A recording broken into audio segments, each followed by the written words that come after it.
All right, so for today's short video, we're basically just going over how to install Revit. If you have already got Revit, awesome, right? And to be fair, if you have a Windows computer, it's simple, right? Just like any other program, and we'll actually go ahead and do that first.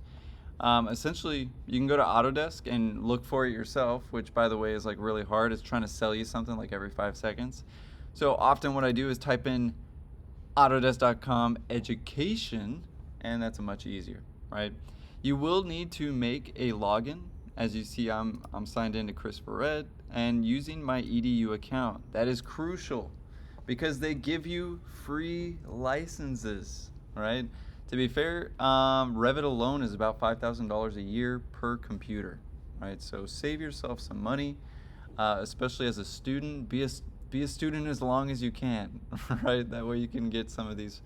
Of course, a lot of this software for free. I mean, we got Lumion, we got Inkscape, just about every company out there, except for Rhino, gives a free version to students. So be aware of those things. So definitely use your EDU account, but once you've signed up, you can essentially scroll down a little bit, and you'll see something that says sign up, verify, or download, or invited by a teacher. Sometimes I can actually give you a link for free Revit.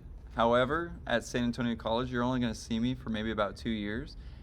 So it makes a lot more sense to show you how to fish than to just give you a fish, right? That way, of course, you can fish for yourself and you can feed yourself on that one. However, once you get here, we'll essentially go to other products, and I'll go to view all products.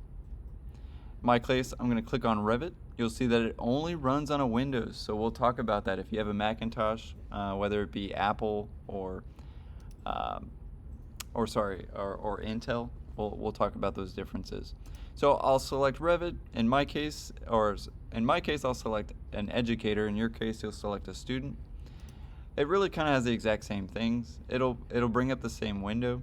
And again, this actually all of these programs are free to you, right? So I mean, if you're interested in other programs,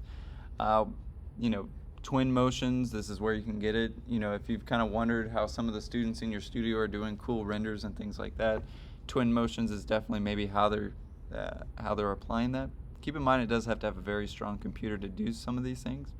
However, we'll go to Revit, and I would say for this semester's class, I'll be using 2024. So if you, Just a question. yeah. Twin Motion is on Epic Games too. Is what? It's on Epic Games launcher. Yeah. Is there like a difference, or they're pretty much like the same thing? They are different. One communicates with Revit specifically, and one is more like just a game engine, right? That's a good question. They are different, and they will install two different things.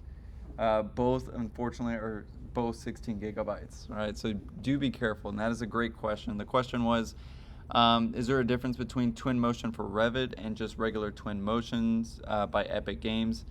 The answer is yes, right? Just in case you're going down that route, go to this download if you'd like to use it for Revit. If you'd like to use it for Rhino and any other program, you can just use the regular Epic Games, right? Definitely a good question. However, for this semester in Revit, to be fair, some people just go for the 2026. That's cool. However, I'm going to be using in class 2024. So if you want to follow me directly, it's in your best interest to get 2024. At the school, on these computers, they all have 2025. Now, the reason this is so important is because unlike Rhino, we can't go back. Once we open it up in 2025, it will not open in 2024. It is detrimental. Same thing with 2026. My friend gives me a 2027 file. Can I open it? No, right? Now in Rhino, I can always save back. I can save down to Rhino 5, I can save down to Rhino 6, and I can open it up in Rhino 6, no issue. Revit is not like that, right? So do be careful. I'm recommending 2024, right? Because I'm not going to use the 2025 or 2026. To be fair, if I know that my computer's not strong enough and I need to be working at the school, or I want to be able to connect with the school pretty easily, I should probably choose 2025, match my school computers. Does that make sense, guys? So again, this is entirely up to you which one you want to install. 2026 is kind of maybe, well, if you're just going to be working on your computer, doesn't matter. I could get started in the school computer. I can get started on my computer in 2024. It's going to upgrade my model to 2026 no matter what. However, if I want to work on that file back at school, I have 2026. These computers only have 2025. I know I'm saying a lot of 2020s here, not trying to, trigger anybody, but 26, 25, 24, and 23 are definitely different from each other, ever so slightly, and they really all have the same thing, so you can't really go wrong. Just things to be aware of. So once I've decided which one I want, Windows 64, obviously the only choice. If you really want to test your Korean, you totally can, but please, if you don't know Korean, don't install Korea. I've actually done that before, so I'm not being completely hilarious about it. Make sure you download the right language. I've definitely gotten Russian before. I've gotten Danish before. And it is really funny. It's actually a great way to learn a language if you know the program, right? Because you start to, you develop the language. Anyway, but yeah, once you've downloaded it, I'm not actually going to download it today for the sake of tutorial. But once you have that, of course, you can just go over to your Windows and install it. If you have already got Windows, great. To be fair, just keep following the instructions. Sometimes it'll ask you to sign in with that free account that you made, and you're usually good to go. Most of the time, Revit takes about anywhere from 30 minutes to an hour to install, right? So that's kind of the reason I'm going over this first in the video. That way you can kind of install it while you're working on something else in Studio or working on, again, a different drawing or maybe Rhino.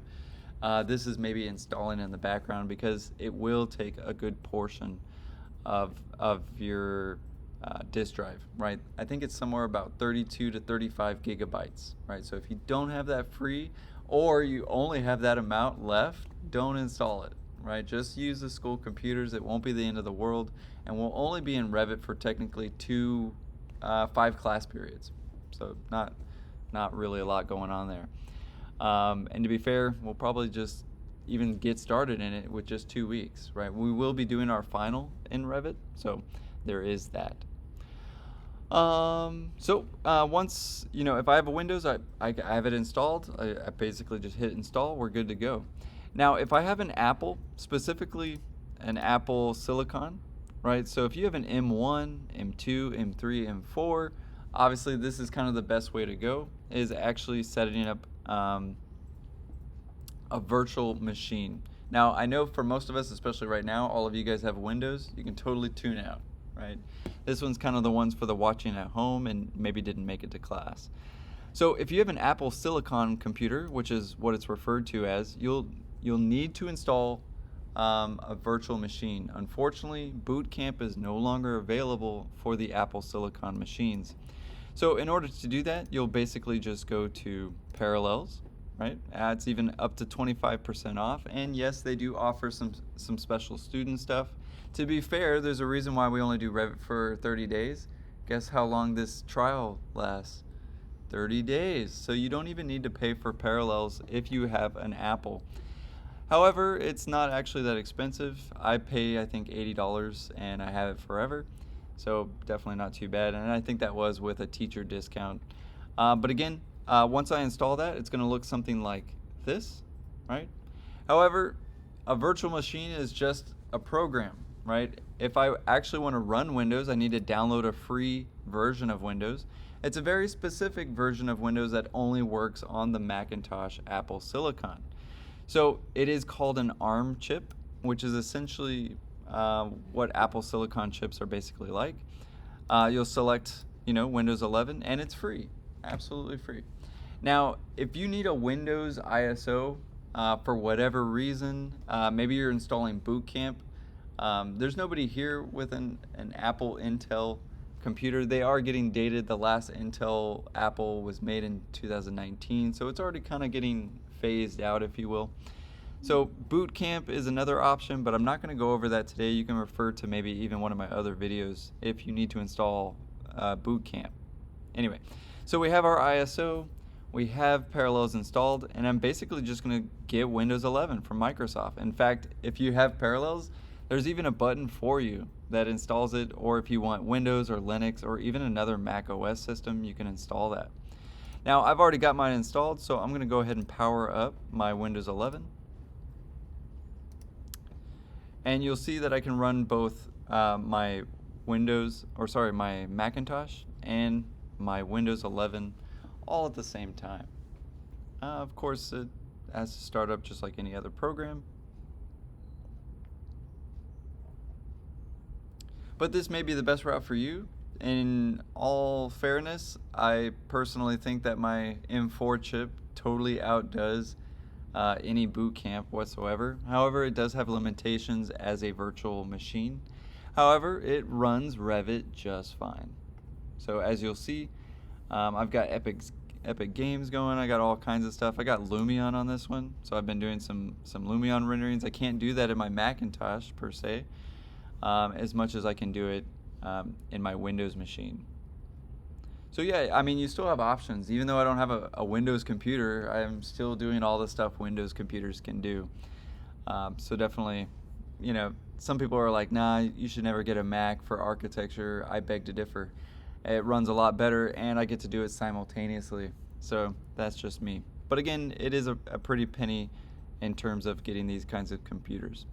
However, once I have the Revit file, I'm basically going to go ahead and install it. Right? In my case, it's already installed. So I'm going to double click on Revit 2024. In fact, I may even install 2025 and get up to date. After all, it is free. But again, I'm always hesitant on getting the next one. That and these programs are pretty big. So as you can imagine, 120 gigabytes of Revit and having all 4 different versions isn't always necessarily needed or wanted, right? But as you can see, it runs Revit just fine, actually pretty quickly. Here's a remodel that I'm actually working on at the moment, and you saw maybe the Lumion renders from them. But we're definitely going to dive into this program, and it runs pretty well, even for a virtual machine. No issues, no stuttering whatsoever. And as you can see, it makes a pretty mean model as well. Very different than, say, Rhino or anything like that. As you can see, it doesn't really have the rendering options. And to be fair, even realistic stuff, funny enough, doesn't look that realistic and is still pretty slow in Revit. However, there's tons of features, tons of modeling things to go over. That's not the point of this tutorial. Of course, it's just to get installed. Whether you have a Windows or an Apple Silicon or even an Apple Intel product. So just to recap, obviously the free accounts, where to get them, where to find Revit for free. We went over some of the software that you're going to need if you do have an Apple computer, and where to get that ISO. Simply just downloading Windows 11, just knowing what the name of some of these ISOs are called is sometimes extremely helpful, and to see that they're free. So if you're still on Windows 10, which I doubt as well, they're phasing that one out as well. So, but yes, all the tools of the trade, all in one computer, right? So no excuses, guys. If you have a Windows computer, definitely a lot easier. If you got an Apple, you can also have Revit as well, and it runs arguably just as good. So not too shabby, but as you can see, it's one of those programs that instantly makes, well, not instantly, but it definitely controls all of the floor plans, the roof plans, the electrical plans, the elevations, the sections, the window schedule, the renders, the site plan, and as you can see, all of that is in one file, right? And it does that all together for us. So we'll go into a series of tutorials in developing our own project for our final.